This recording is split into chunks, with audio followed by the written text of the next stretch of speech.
Municipal chairperson గడ్డం ఇందుప్రియ ఎన్నికలకు కొత్తగా ఎన్నికైన మున్సిపల్ చైర్పర్సన్ మరియు కౌన్సిలర్లు ప్రభుత్వ సలహాదారు మహమ్మద్ అలీ షబ్బీర్ ని కలిసి ధన్యవాదాలు తెలిపారు।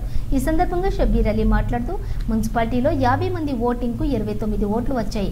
సీఎం రేవంత్ రెడ్డి ఆదేశాలతో చైర్మన్ గా గడ్డం ఇందుప్రియ ఎన్నికయ్యారు। వైస్ చైర్మన్ గా త్వరలోనే ఊరుదొండ వనిత ఎంపికవుతారు అన్నారు। 4 ఏళ్లు 3 నెలల అవినీతి పాలనకు చరమగీతం పాడాం। మున్సిపాలిటీలోని సమస్యల పరిష్కారం కోసం ప్రత్యేక దృష్టి పెడతాం। త్వరలోనే సీఎం రేవంత్ రెడ్డితో కామారెడ్డి మున్సిపాలిటీ కౌన్సిలర్లతో కలిసి సమావేశమవుతాం। రాబోయే 8 నెలల్లో బెస్ట్ మున్సిపాలిటీగా తీర్చిదిద్దుతామన్నారు। వైస్ చైర్మన్ గా ఉర్దుండ వనితకు మన రేవంత్ రెడ్డి గారి ఆదేశాల మేరకు నేను డిక్లేర్ చేస్తున్నాను। రేపు ఎలక్షన్ లో ఆమెనే క్యాండిడేట్ ఉంటుంది, ఇంకెవరు క్యాండిడేట్ ఉంటారు। దయచేసి నా కౌన్సిలర్స్ కూడా మరి అందరు సహకరించినారు। రవికి కూడా నేను స్పెషల్ థ్యాంక్స్ చెప్తున్నా, ఫస్ట్ ఇనిషియేట్ చేసినాడు।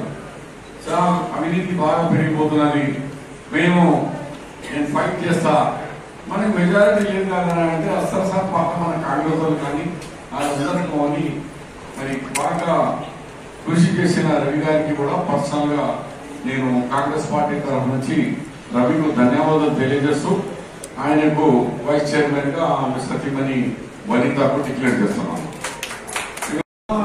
డిక్టేటర్షిప్ పాలన మా కాంగ్రెస్ పాలన లేదు, ఎవరైనా మీడియా రావాలా, మీ సలహాలు ఇవ్వాలా, ప్రజాపాలన మాది। కాబట్టి డెఫినెట్ గా నేను మున్సిపల్ చైర్మన్ గారికి కౌన్సిలర్ కూడా రిక్వెస్ట్ చేస్తున్నా, తప్పనిసరిగా వాళ్ళకు కూడా మీటింగ్ లో మీరు సీట్లు కేటాయించి వాళ్ళకు కూడా లోపల రాని ఏమైతే తప్పేమని మనం దోస్తులు పెట్టినామా భయపడేందుకు రాని ఏం రాస్తారు రాయని ప్రజల పని అని మీరు ఇచ్చిన సజెషన్ को जरूर हमारे लोगों को मैं बोलता हूँ मीटिंग में वो लोग फैसला करेंगे। शुक्रिया सर, शुक्रिया।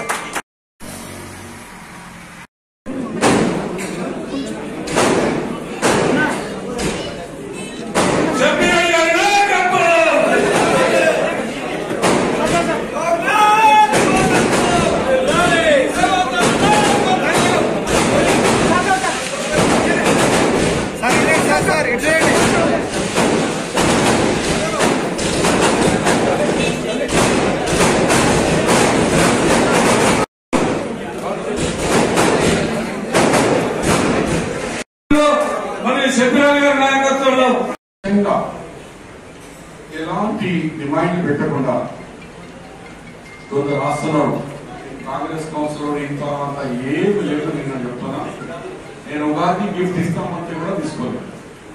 అట్లా వాళ్ళందరికీ స్వచ్ఛంగా మాకు డెవలప్మెంట్ కావాలా, మాకు ఏం వద్దు, దానివల్ల నాకు నమ్మకం వచ్చేసేది